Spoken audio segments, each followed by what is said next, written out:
अब तू जड़ी ज्यादा गलती करते ने ना भरा साडे जेड़े करोड़पति बनना चाहते हैं ते ख्वाब च ही रह जाते हैं। बिल्कुल उन्हां दा असल काम ये वे कि वो टाइम ही नहीं देंदे इस काम नूं। लो जी डेयरी फार्म तू भाई 10,000 रुपये भी कमा सकदा, लखां भी, करोड़ां भी ते अरबां भी, पर ओहदे वास्ते तजर्बा होना चाहिए ते ओहदे वास्ते नीयत दा ठीक होना लाजमी। अस्सलाम वालेकुम। वालेकुम सलाम। यूसुफ साहब की हाल है आपका? जी अल्लाह दी रहमत भाई ठीक बिल्कुल। तुसीं अपनी सुनाओ, ठीक हो? अल्हम्दुलिल्लाह। यूसुफ साहब बड़ी अहम लेकिन अजीब सवाल पूछांगा, क्या डेयरी फार्म खसूसन मज्जां दे काम तो बंदा करोड़पति बन सकदा है? भाजी करोड़पति बन सकदा है, अरबपति बन सकदा है, ते बिल्कुल फेल भी हो सकदा है। अच्छा, ਇਹਦੇ ਵਿੱਚ 2 नहीं 3 नहीं 10 सवाल ने। ठीक है जी।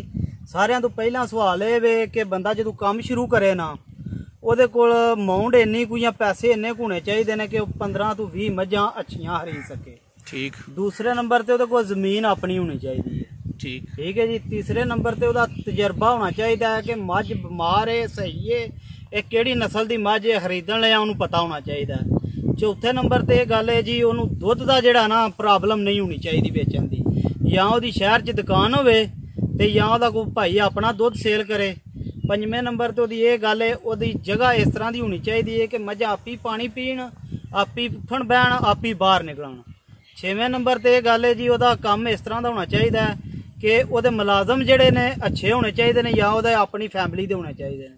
सतवें नंबर तो यह गल है वो अल्लाह पाक खैर करे उन्होंने इन्ना कुछ तजर्बा नाल होना चाहिए कि डॉक्टर नूं बुलाए या आप ही उन्होंने पता लगे मेरी मझ नूं है नुक्स है। ठीक है जी।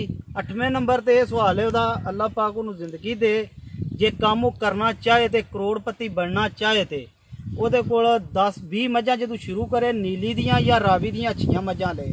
ठीक है जी। 10वां वह यह काम है 10वें नंबर ते उन्होंने करना चाहिए कि वो 12 घंटे जरूर ड्यूटी दे मझां दे अपने। ठीक। यूसुफ मैं तकरीबन 100 के करीब डेयरी फार्मर के इंटरव्यू किए हैं, उन्होंने 1-2 के इलावा मैं किसी को करोड़पति नहीं वेख्या, रोंदे ही वेख्या। की समझते हो कि लोग इस काम के रोंदे क्यों ने? एक बंदे को होंगे आ कहता सानू तूड़ी भी नहीं बचती, की समझते हो? भाजी पता जी की है, मैं सारा तुहानू गल विच दसी है कि जमीन होनी चाहिए पहले नंबर ते नाल। दूसरे नंबर ते रोंदे बंदे तां ने जेड़े टाइम नहीं देंदे मार रख के। एक दूसरा मझां नहीं चंगियां लेंदे। मझ दा अच्छी मझ दा इंतखाब बड़ा जरूरी है। हाँ जी, अच्छी मझ जी नीली दी मझ जरूरी है, ना मिले तो रावी दी। ठीक है। अच्छा, नीली नूं नंबर 1 कहोगे, रावी नूं नंबर 2 कहोगे? नंबर 2 नीली दा नंबर 1 दा यह काम है ओदा बच्चा मर जाए मझ मिल पैंदी है। जिहड़ी रावी दी है ना वो मझ कौड़ी है, पहाड़े ते नहीं पैंदी। ते नीली रावी दा क्रॉस कैसी है? नीली रावी दा क्रॉस सब तो बेहतर है। ते देसी मझ मेरा तो ही दिल करे तो मैं पाकिस्तान च ऊंजी खत्म कर दिया। अच्छा, मतलब वो दुध नहीं सही? नहीं, दुध 2 महीने या 1.5 महीना। हुण भरा साडे कुछ मझां ले लैंदे ने मल्लू मोड़ झंग, ठीक है जी, ऐ साइड दियां वो दुध नहीं देंदियां। ठीक। चनौर साइड दियां, सरगोधे साइड दियां मझां दुध नहीं देंदियां, महीना 2 देंदियां अगू बस खत्म हो जांदी। ठीक है। फिर पाकिस्तान दे इलाकियां दे नाम दसो कि जिहड़े इलाके दियां मझां चोखा दुध दिंदियां रहिंदियां ने। मझां जी भाई पाकपतन, होता, बहावल नगर, डारा वाला, चिश्तियां, मिंचनाबाद, फकीर वाली, लुडन, कच्ची पक्की, बूरे वाला। ये नीली दे इलाके दसदे? नीली दे इलाके ने, दरिया दियां दोवां साइडां जेहड़ियां ने। जेहड़ा रावी है, रावी च सारियां तो अच्छी मझ नूर शाह दी है। नूर शाह। ठीक। दूसरियां मझां रावी दियां उस तो थल्ले ही ने। अच्छा, रेट रावी दा वध हुंदा या नीली दा वध हुंदा? रेट भाजी जेहड़ी रावी दी मझ ओदा भी अच्छा रेट है ते जेहड़ी है ना नीली दी मझ ओदा रेट ज्यादा है। ठीक। हाँ जी। साहब इलाके तुसी दसे ने, लेकिन यह भी दसो कि अगर कोई सादा बंदा, नवा बंदा डेयरी फार्म का आगाज करता, करोड़पति बनना चाहता, लेकिन मझ कित्थों सही ले उन्होंने पता नहीं लगता। मझ लैन का कोई सौखा तरीका भी है? मझ लैन का सौखा तरीका तो जे वो आप ही जा सकता है ते जाके आप ही मझ किसी वाड़े चू दलतानिया कोल ने, सनपाला कोल ने, बटवा कोल ने। अच्छा। जड़ियां वाड़ियां दरिया दी कंधी दे विच दरिया नीली दे ने मझां। बहरहाल एक गल है उन्हां दा रेट जरा ज्यादा है। ठीक। दूसरियां 2 लैनियां हूं 1 लैनी सी, ਉਹਨੂੰ ਸਾਂਭਣਾ ਇੱਕ ਨੂੰ ਸੂ, ਦੁੱਧ ਦੂ ਜਿੰਨਾ ਲੈਣਾ ਸੂ। ਦੂਸਰਾ ਜਿਹੜਾ ਕੁਝ ਭਰਾ ਵਿੱਚ ਸੈਲਜ ਪਾਉਂਦੇ ਨੇ, ਕੁਝ ਚਾਰਾ ਪਾਉਂਦੇ ਨੇ ਰਾ। ਠੀਕ ਹੈ ਜੀ। ਜਿਹੜਾ ਸੈਲਜ ਹੈ ਨਾ ਉਹਦੇ ਨਾਲ ਹਰਾ ਪੱਠਾ ਲਾਜ਼ਮੀ ਹੈ। ਸਾਲੀ ਨਾਲ ਹਰਾ ਪੱਠਾ ਲਾਜ਼ਮੀ ਹੈ, ਥੋੜਾ ਪਾਓ ਜਾਂ ਜ਼ਿਆਦਾ ਪਾਓ।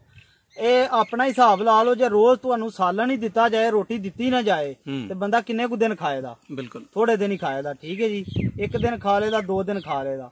ਦੂਸਰਾ ਜਿਹੜਾ ਸੈਲਡ 'ਚ ਅੱਛੀ ਹੈ ਚੀਜ਼, ਮਾੜੀ ਨਹੀਂ ਹੈ, ਪਰ ਇਹਨੂੰ ਬਣਾਉਣ ਦਾ ਤਰੀਕਾ ਹੋਣਾ ਚਾਹੀਦਾ।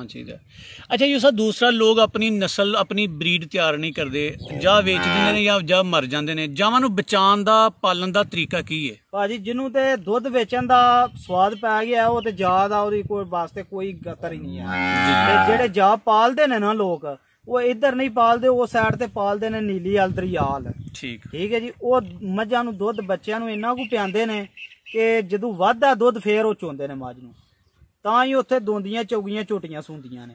ਤੇ ਮੱਝ ਦਾ ਸੂਆ ਸਾਲ ਬਾਅਦ ਲੈ ਲੈਣਾ ਚਾਹੀਦਾ ਜਾਂ 2 ਸਾਲ ਤੋਂ ਬਾਅਦ? ਭਾਜੀ ਜਿਹੜੀ ਹੈ ਨਾ ਮੱਝ ਅੱਛੀ, ਉਹ ਤੇ ਉਂਝ ਹੀ 1.5 ਤੋਂ 2 ਸਾਲ ਬਾਅਦ ਸੂਆ ਦਿੰਦੀ ਹੈ। ਅੱਛਾ। ਤੇ ਜਿਹੜੀਆਂ ਮੱਝਾਂ ਗਰਮ ਨਸਲ ਦੀਆਂ ਨੇ, ਗਰਮ ਖੂਨ ਦੀਆਂ ਹੋ ਗਈਆਂ ਨੇ, ਉਹ ਸਾਲ ਬਾਅਦ ਸੂਆ ਦੇ ਜਾਂਦੀਆਂ ਨੇ। ਉਹ ਦੁੱਧ ਵੀ ਥੋੜਾ ਦਿੰਦੀਆਂ ਨੇ, ਜੇ ਉਹ ਦੁੱਧ ਦੇਣ ਲੱਗਦੀਆਂ ਨੇ ਉਦੋਂ ਫੇਰ ਉਹ ਸੌਰ ਜਾਂਦੀਆਂ ਨੇ। ਅੱਛਾ, ਕਿੰਨਾ ਕੁ ਖਰਚਾ ਇੱਕ ਮੱਝ ਤੇ ਰੋਜ਼ ਦਾ ਕਰੀਏ ਕਿ ਅਸੀਂ ਮੁਨਾਫੇ ਵਿੱਚ ਵੀ ਜਾਈਏ ਤੇ ਡੰਗਰ ਵੀ ਚੌਖਾ ਸੌਖਾ ਰਹੇ? ਮੁਨਾਫੇ 'ਚ ਤੇ ਗੱਲ ਹੈ, ਜੇ ਤੇ ਤੁਹਾਡੀ ਜ਼ਮੀਨ ਆਪਣੀ ਹੈ ਫੇਰ ਤੁਹਾਨੂੰ ਚਾਰਾ ਪਾਓ, ਨਾਲ 4 ਤੋਂ 5 ਕਿਲੋ ਵੰਡਾ ਪਾਓ ਮੱਝ ਨੂੰ। ਠੀਕ ਹੈ ਜੀ। ਦੂਸਰਾ ਜਿਹੜੇ ਭਰਾ ਆਂਦੇ ਨਾ ਸਾਡੀਆਂ ਮੱਝਾਂ ਦੁੱਧ ਥੋੜਾ ਦਿੰਦੀਆਂ ਨੇ, ਮੱਝਾਂ ਦੇ ਅੰਦਰ ਕੋਈ ਸੂਟਾ ਨਹੀਂ ਲੱਗੇ ਆ, ਠੀਕ ਹੈ ਜੀ, ਉਹਨਾਂ ਨੂੰ ਕੁਝ ਪਾਣਾ ਹੈ, ਉਹਨਾਂ ਦੀ ਖੁਰਾਕ ਅੱਛੀ ਕਰਨੀ ਹੈ ਤੇ ਉਹਨਾਂ ਦੁੱਧ ਦੇਣਾ ਹੈ। ਮੱਝ ਵੀ ਅੱਛੀ ਹੋਵੇ, ਉਹਦੀ ਖੁਰਾਕ ਵੀ ਅੱਛੀ ਹੋਵੇ, ਦੁੱਧ ਜ਼ਿਆਦਾ ਦੇ ਦੀ।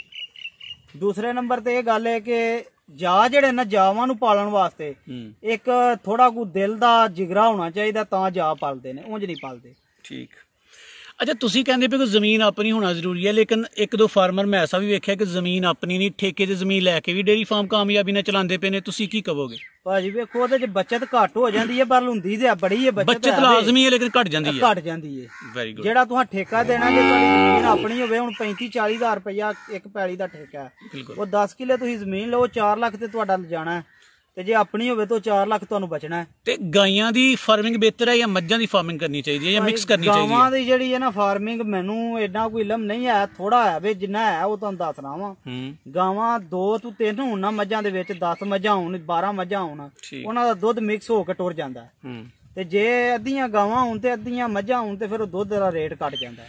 ਅੱਛਾ, ਅਗਰ ਬੰਦਾ ਕਰੋੜ ਨਹੀਂ ਕਮਾਣਾ ਚਾਹੁੰਦਾ, ਲੱਖ ਕਮਾਣਾ ਚਾਹੁੰਦਾ ਜਾਂ 50,000 ਕਮਾਣਾ ਚਾਹੁੰਦਾ, ਆਪਣਾ ਘਰ ਚਲਾਉਣਾ ਚਾਹੁੰਦਾ, ਬਹੁਤਾ ਅਮੀਰ ਨਹੀਂ ਹੋਣਾ ਚਾਹੁੰਦਾ, ਉਹਨੂੰ ਕਿੰਨੀਆਂ ਕੁ ਮੱਝਾਂ ਰੱਖ ਕੇ ਇਹ ਕੰਮ ਦਾ ਆਗਾਜ਼ ਕਰਨਾ ਚਾਹੀਦਾ? ਅੱਛੀਆਂ 4 ਤੋਂ 5 ਮੱਝਾਂ ਰੱਖ ਲਿਓ, ਉਹਦਾ ਬੜਾ ਸੋਹਣਾ ਸਰਕਟ ਚੱਲਦਾ, 1 ਲੱਖ ਰੁਪਇਆ ਉਹ ਮਹੀਨੇ ਦਾ ਕਮਾ ਸਕਦਾ। 4-5 ਮੱਝਾਂ? 5 ਮੱਝਾਂ ਅੱਛੀਆਂ ਹੋਣ ਤੇ ਘਰ ਚਲਾਣਗੇ ਇਨਸ਼ਾਅੱਲਾ? ਹਾਂਜੀ ਇਨਸ਼ਾਅੱਲਾ, ਅੱਲਾ ਦੇ ਹੁਕਮ ਨਾਲ। Very good.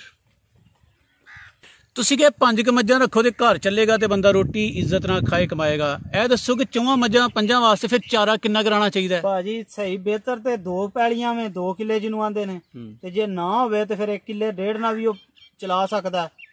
ਤੇ ਦੂਸਰਾ ਜੇ ਜਿਹਦੀ 2 ਪੈਲੀਆਂ ਆਪਣੀ ਆਵੇ, ਉਹਦੇ ਵਾਸਤੇ ਬਚਤ ਜ਼ਿਆਦਾ ਉਹਦੇ ਚ। ਕਿਹੜੇ ਸੂਏ ਦੀ ਮੱਝ ਚੰਗੀ ਰਹੇਗੀ? ਹੋਰ ਕੰਮ ਹੈ, ਦੱਸੋ। ਜਿਹਨੇ 5 ਮੱਝਾਂ ਰੱਖਣੀਆਂ ਨੇ, ਉਹ ਜੇ ਦੁੱਧ ਸ਼ਹਿਰ ਦੇ ਆਵੇ ਤੇ ਉਹਦੀ ਹੋਰ ਬਚਤ ਜ਼ਿਆਦਾ ਹੋ ਜਾਏਗੀ। ਠੀਕ। ਇੱਥੇ 80 ਰੁਪਏ ਕਿਲੋ ਦੁੱਧ ਖੜਦੇ ਨੇ, 85 ਰੁਪਏ, ਸ਼ਹਿਰ ਉਹਦਾ 100 ਰੁਪਏ, 120 ਰੁਪਏ, 10 ਰੁਪਏ ਵਿਕ ਜਾਣਾ, ਉਹ ਵੀ ਬਚਤ ਉਹਦੀ ਜ਼ਿਆਦਾ ਹੋ ਜਾਣੀ ਹੈ। ਠੀਕ ਹੈ।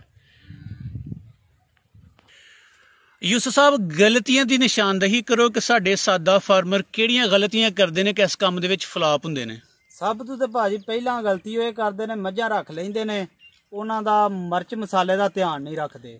ਮਿਰਚ ਮਸਾਲਾ ਕਿਹਨੂੰ ਕਹਿੰਦੇ ਹੋ? ਮਿਰਚ ਮਸਾਲਾ ਹੈ ਜੀ, ਉਹਨੂੰ ਹਰੀ ਮਿਰਚ ਦੇ 8 ਦਿਨਾਂ ਬਾਅਦ, ਪਿਆਜ਼ ਦੇ ਤੇ ਅਦਰਕ ਦੇ। ਇਹ ਲਾਜ਼ਮੀ ਹੈ? ਹਾਂਜੀ, ਇਹ 8 ਦਿਨਾਂ ਬਾਅਦ ਲਾਜ਼ਮੀ ਹੈ। ਠੀਕ। ਅੱਧਾ ਕਿਲੋ ਪਿਆਜ਼, ਅੱਧ ਭਾਰੀ ਮਿਰਚ ਤੇ 1 ਸਟਾਕ ਜਿਹੜਾ ਨਾ ਅਦਰਕ, ਇਹ ਲਾਜ਼ਮੀ ਹੈ, ਉਹਦੇ ਥਣਾ ਵਾਸਤੇ ਵੀ, ਉਹਦੇ ਚਾਰੇ ਵਾਸਤੇ ਵੀ। ਠੀਕ। ਦੂਸਰਾ, ਸਭ ਤੋਂ ਜਿਹੜੀ ਜ਼ਿਆਦਾ ਗਲਤੀ ਕਰਦੇ ਨੇ ਨਾ ਭਰਾ ਸਾਡੇ, ਜਿਹੜੇ ਕਰੋੜਪਤੀ ਬਣਨਾ ਚਾਹੁੰਦੇ ਨੇ ਤੇ ਖਾਬ 'ਚ ਹੀ ਰਹਿ ਜਾਂਦੇ ਨੇ। ਬਿਲਕੁਲ। ਉਹਨਾਂ ਦਾ ਅਸਲ ਕੰਮ ਇਹ ਵੇ ਕਿ ਉਹ ਟਾਈਮ ਹੀ ਨਹੀਂ ਦਿੰਦੇ ਇਸ ਕੰਮ ਨੂੰ। ਜਦੋਂ 1 ਮਹੀਨਾ ਜਾਂ 2 ਮਹੀਨੇ ਟਾਈਮ ਦਿੰਦੇ ਨੇ, ਕੋਈ ਥੋੜੀ ਬਚਤ ਜ਼ਿਆਦਾ ਹੁੰਦੀ ਏ, ਫਿਰ ਉਹ 2 ਨੰਬਰ ਕੰਮ ਗਲਤ ਕਰਨ ਲੱਗ ਪੈਂਦੇ ਨੇ। ਇੱਥੋਂ ਆ ਕੇ ਉਹਨਾਂ ਦਾ ਜਿਹੜਾ ਨਾ ਫਾਰਮ ਜਿਹੜਾ ਨਾ ਤਬਾਹ ਹੋ ਜਾਂਦਾ, ਗਲਤ ਹੋ ਜਾਂਦਾ। ਅੱਛਾ, ਫਾਰਮ ਦੀ ਤਰਤੀਬ ਕੀ ਹੋਣੀ ਚਾਹੀਦੀ ਹੈ? ਫਰਜ਼ ਕਰੋ ਮੈਂ 5 ਮੱਝਾਂ ਰੱਖੀਆਂ ਨੇ, ਉਹ 5 ਮੈਂ ਸੱਜਰੀ ਸੂਈਆਂ ਲੈਂਦੀਆਂ ਨੇ, ਉਹ ਕੁਝ ਅਰਸੇ ਤੋਂ ਬਾਅਦ ਜੋ ਸੁਕਾਨ ਗਈਆਂ ਤੇ ਦੁੱਧ ਕਿੱਥੋਂ ਲਾਂਗਾ ਮੈਂ? ਕੀ ਸਕੀਮ ਹੋਣੀ ਚਾਹੀਦੀ ਹੈ? ਉਹਦੀ ਭਾਈ ਸਕੀਮ ਇਹ ਹੋਣੀ ਚਾਹੀਦੀ ਹੈ ਕਿ 5 ਮੱਝਾਂ ਦੇ ਵਿੱਚ ਜਿੰਨਾ ਤੱਕ ਤੁਹਾਂ ਉਹਨਾਂ ਨੂੰ ਚੋਣਾ ਹੈ ਨਾ, ਹਰ ਮਹੀਨੇ ਦਾ 20,000 ਰੁਪਇਆ ਤੁਹਾਂ ਇੱਕ ਲਹਿਦਾ ਕਰਨਾ ਹੈ। ਠੀਕ ਹੈ। ਉਹ ਜੇ ਅੱਛੀਆਂ ਮੱਝਾਂ ਹੁੰਦੀਆਂ ਤੇ ਉਹ ਤੁਹਾਨੂੰ 2 ਸਾਲ ਦੁੱਧ ਦੇਣ ਦੀਆਂ, 1.5 ਤੋਂ 2 ਸਾਲ। ਉਨੀ ਦੇਰ ਚ ਤੁਹਾਡੀਆਂ ਮੱਝਾਂ ਸੁੱਕਣ ਦੇ ਟਾਈਮ ਨੂੰ ਤੁਹਾਡੇ ਕੋਲ 2 ਮੱਝਾਂ ਦੇ ਪੈਸੇ ਇਜ਼ਾਫੀ ਜਿਹੜੇ ਨੇ ਜਮਾ ਹੋ ਜਾਣਦੇ। Very good. ਉਹ ਤੁਸੀਂ 2 ਮੱਝਾਂ ਨਾਲ ਹੋਰ ਲੈ ਸਕਦੇ ਹੋ। ਸਜਰੀਆਂ ਬਿਲਕੁਲ। ਕੰਮ ਚੱਲਦਾ ਰਹੇਗਾ। ਉਨੀ ਦੇਰ ਨੂੰ ਤੁਹਾਡੀ ਪਿਛਲੀਆਂ ਮੱਝਾਂ ਜਿਹੜੀਆਂ ਨੇ ਸੌੜੀਆਂ ਨੇ, ਉਹ ਫੇਰ ਟਾਈਮ ਤੇ ਆ ਜਾਂਦੀਆਂ, ਸੂ ਪੈਂਦੀਆਂ। Very good. ਤੁਸੀਂ ਬੜੀ ਵਧੀਆ ਗੁਫ਼ਤਗੂ ਕੀਤੀ ਹੈ। ਅੱਲਾਹ ਤਾਲਾ ਤੁਹਾਨੂੰ ਜਜ਼ਾਏ ਖੈਰ ਦੇ। ਤੁਹਾਡੀ ਵਾਹ ਸਾਰੀ ਮਿਹਰਬਾਨੀ। ਠੀਕ ਹੈ ਸਰ।